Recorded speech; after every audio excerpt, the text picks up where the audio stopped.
ప్రకాశం జిల్లా కొండపి మండలం దేవిరెడ్డిపాలెం ఎలిమెంటరీ పాఠశాల విద్యార్థులకు అందించే రాగి జావలో చనిపోయిన బల్లి కనిపించడం కలకలం రేపింది.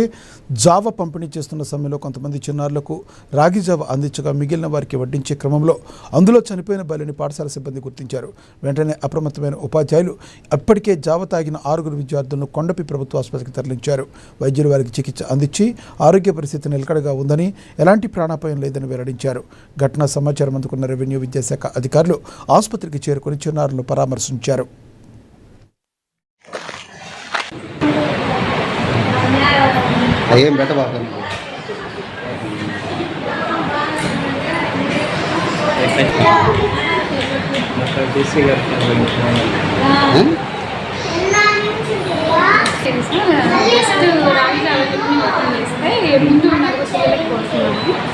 జస్ట్ బల్లి కనపడింది సార్ పైన.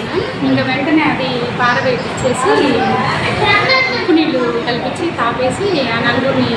ఇప్పటికి విద్యార్థులు చిన్నపిల్లలు ఫుడ్ తిన్నారా, తినకుండా ముందు గమనించారు? జస్ట్ పోసాను సార్, వాళ్ళకి జస్ట్ సిప్ చేశారు. ఓకే, ఐడెంటిఫై చేసి అదంతా పడేయించేసి మా సార్ పక్క స్కూల్లో ఉంటే కార్ తీసుకొని